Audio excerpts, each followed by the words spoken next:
بسم الله الرحمن الرحيم. الحمد لله رب العالمين، والصلاة والسلام على سيد المرسلين وعلى آله وصحبه أجمعين. أما بعد، فأعوذ بالله من الشيطان الرجيم. بسم الله الرحمن الرحيم. واعتصموا بحبل الله جميعا ولا تفرقوا. وقال النبي صلى الله عليه وسلم: عليكم بالجماعة. وقال: من شد شد في النار، او كما قال علیہ الصلوۃ والسلام. صدر ذی وقار حضرات حکم اور سامعین بزم، آج کی اس پرکیف بزم میں میرا موضوع کتابت ہے اتحاد و اتفاق کی اہمیت و ضرورت. حضرات، اتحاد و اتفاق کسی بھی قوم و ملت کا سرمایہ حیات اور اس کے تحفظ و بقا کا ضامن ہوا کرتا ہے. جو قوم اجتماعیت و یکجہتی کی دولت سے مالا مال ہوتی ہے، وہ زمانے میں پنپتی، ابھرتی، نکھرتی اور عروج و ارتقاء کی منزلیں طے کرتی ہے. اس کے وجود سے ملک و ملت میں امن و آشتی اور اخوت و محبت کی بادیں بہاری چلتی ہے اور وحدت و الفت کا موسم بہار آ جاتا ہے، جس سے گلشن انسانیت میں ایسے سنبل و یاسمین، لالا و سمن کھلتے ہیں کہ پورا چمن عالم مشکبار ہو جاتا ہے. یہی وہ اتحاد و اجتماعیت اور وحدت و یگانگت ہے جو مسافے زندگی میں قوت فولاد پیدا کر کے قوم کو سیسا پلائی دیوار بنا دیتا ہے. خاص طور سے یہ اجتماعیت و یکجہتی امت مسلمہ کے لیے تو بمنزلہ محور و مرکز ہے.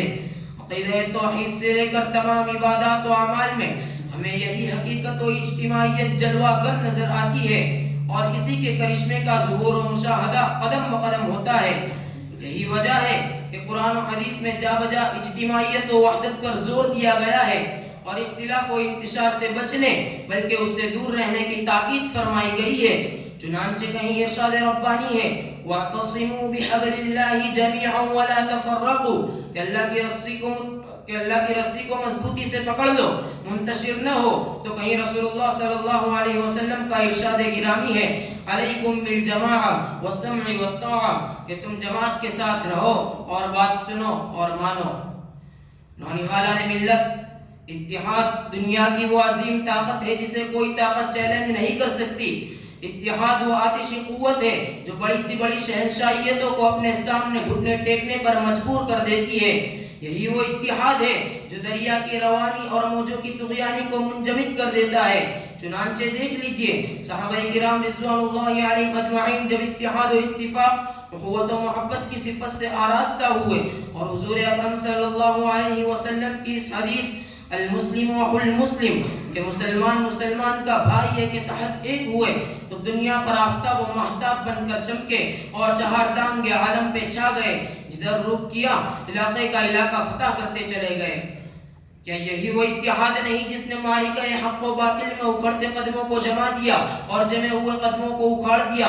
کیا یہی وہ اتحاد نہیں جس نے باطل کی در و دیوار میں ہلچل مچا دی، دشمنان اسلام کے ایوانوں میں زلزلہ برپا کر دیا اور باطل کے اینٹ سے اینٹ بجا دی؟ کیا یہی وہ اتحاد نہیں جس نے وقت کی سپر پاور طاقت کیسر و کسرا کے پرچے اڑا دیے، رومن ایمپائر کے چھکے چھڑا دیے اور بالآخر اس کا خاتمہ ہی کر دیا؟ کیا یہی وہ اتفاق نہیں جس نے ایرانی تہذیب و تمدن کو بدل ڈالا اور حضرت خالد بن ولید رضی اللہ تعالیٰ عنہ کی قیادت میں فارس کے ٹکڑے ٹکڑے کر دیے؟ کیا یہی وہ اتحاد کا راز نہیں جس نے ابو عبیدہ رضی اللہ تعالیٰ عنہ کی قیادت میں شام کو لرزہ برانداز کر دیا؟ اگر یقین نہ آ رہا ہو تو بدر و حنین کا نظارہ کرو، غزوہ احد کے حالات کا مطالعہ کرو، فتوحات فاروقی اور فتح ایران کے واقعات پڑھو، یرموک و قادسیہ کی داستان سنو. حضرات، تاریخ شاہد ہے کہ جب تک اتحاد و اتفاق کی دولت ہمارے ہاتھ میں رہی اور ہم ارشاد خداوندی اطیعوا اللہ ورسولہ ولا تنازعوا فتفشلوا وتذهب ريحكم، کہ اللہ کی بات مانو اور اس کے رسول کی بات مانو، آپس میں کھینچا تانی مت کرو ورنہ ناکام ہو جاؤ گے اور تمہاری ہوا اکھڑ جائے گی.